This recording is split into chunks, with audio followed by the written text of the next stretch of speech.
Today, I want to look at three questions. Why did this war between the United States and Iran start? How will this war end? And what will happen after this war ends? And to answer these three questions, we need to discuss the nature and structure of our reality. And the first thing you need to understand, which is very hard, is that our world is a hallucination. It's a collective fantasy, all right? So to understand this idea, let's look at Plato's allegory of the cave, okay? Plato's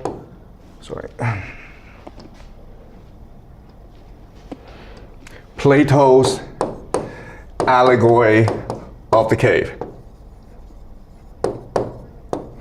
And so in this cave, we're deep inside the earth and it's dark. There's some light coming in, but not much. And we're all chained in a line together, okay? And there's about 1 million of us. We're on the floor and we're chained to the ground. And we can't really move. We can't get up, we can't move around. Even our necks are shackled. So we can't turn around and see the world around us.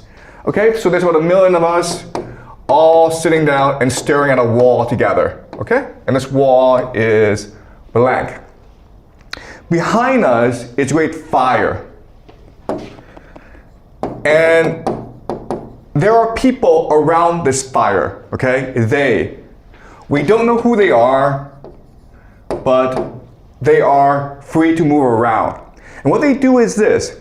They take puppets, and then they reflect the puppets onto the wall, creating shadows. And we're mesmerized by these shadows because before we're staring at a blank wall, and now there are these moving shadows. And we think these shadows are real because we don't know any better. So we give them names. Okay, we give them names and we create a language in order to tell stories about these shadows. And this becomes really our collective reality, okay? So another way of saying this is that reality is a collective conscious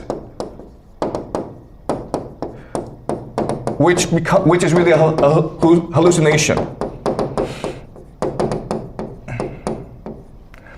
Okay? All right. So there are certain things about this reality that we need to keep in mind. Okay? So first of all, what's really important to understand is that what creates this reality is our conscious, our imagination, our perception. Not anyone else, us, okay? So in other words, the wealth in the society is our consciousness. The amount of thought we put into something. And so let me give you an example. Let's just say that I were to ask you to make a vase to sell on the marketplace, okay? While you're making this vase, if you are listening to music, if you are chatting with a friend, if you're not fully conscious and focused and attentive about making this vase, it won't be very good. But if you are completely focused on creating the most beautiful vase you can, and you're not distracted by anything, then this vase will be beautiful and therefore more valuable in the marketplace. Okay? So in other words, it is our conscious attention that creates wealth in this world. And it is really money or capital that extracts and stores our consciousness and turns it into wealth. All right? So that's a really important concept that most people don't understand, but you need to understand this if we are to understand the nature of reality itself. Okay, so that's the first thing you need to understand. This reality is structured to extract our consciousness in order to create wealth for the elite, for these people. Okay, and historically, there have been different mechanisms that you can use in order to extract and store wealth. All right, so you have maybe religion, okay? And so think of pyramids, right? Because pyramids in Egypt are able to focus your attention and motivate you to do certain actions, okay? To engage in religious worship. but really any temples. So that's one form of capital. Another form of capital, of course, is the idea of stories. Homer, right? Homer is the father of Greek civilization because he wrote the Iliad and the Odyssey, which is able to focus people's attention and drive them to great things. Then you, of course, in today's world, you have the Bible. And the main mechanism to extract and store wealth in today's world, of course, is the US dollar.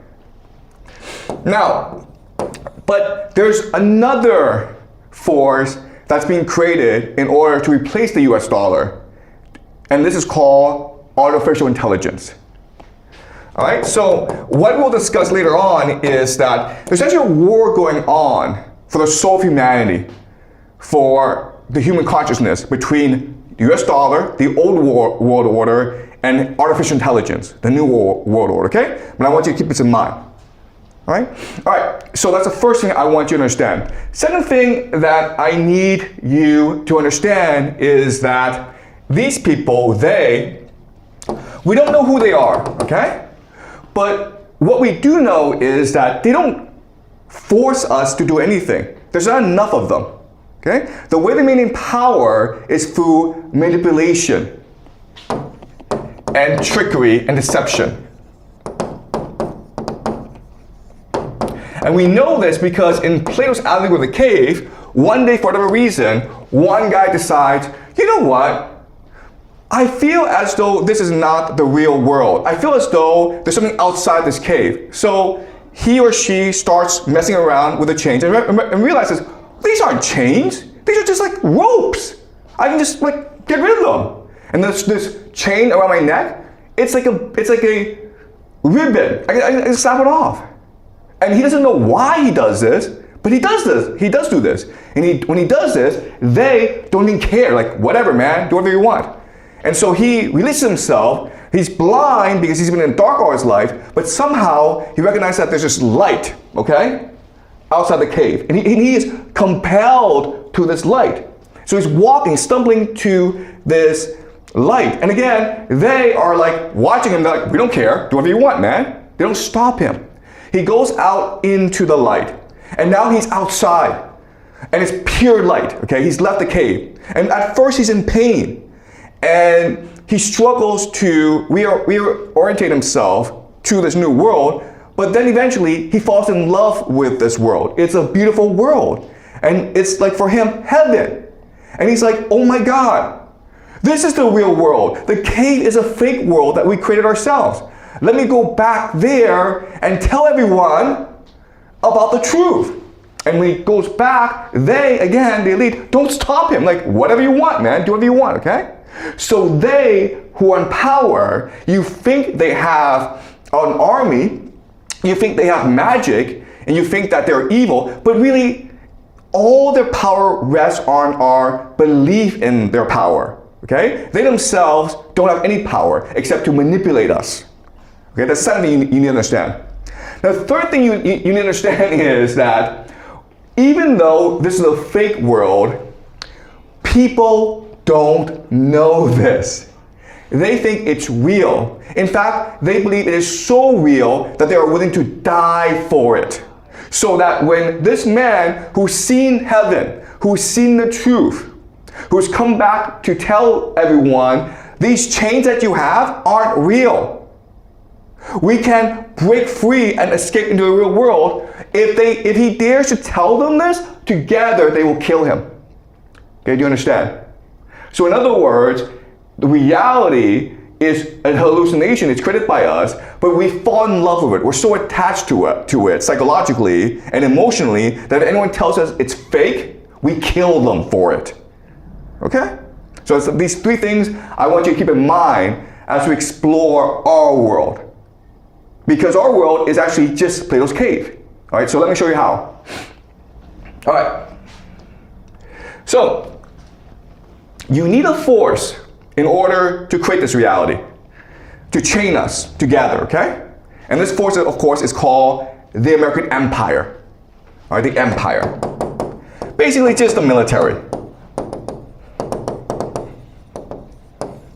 But they themselves don't really want to control this world because they're an army, okay? So what they do is they allow the creation of a financial order, a global financial order, which then constructs the game that we play, okay? And these people then construct the reality that we live in, okay? So this is the global financial order. And what is this global financial order? Well, at the very top is something called the Bank of International Settlements in Basel, Switzerland, okay? The central bank of central banks. Below them is the World Bank, the IMF, International Monetary Fund, which controls the rules of the global financial order. And then below them are something called the central banks, okay? So the Federal Reserve in the United States, the the People's Bank of China in China, okay? The Bank of England in England, okay? So together they create the global financial order. And what is the global financial order? It's just to use the US dollar as a main mechanism of wealth extraction and wealth storage, okay? Really simple. The US dollar. Another way of understanding these people is to think of them as the game masters, okay? The ones above us who's constructed the game and controlling the rules of the game as we play it, okay? The game masters.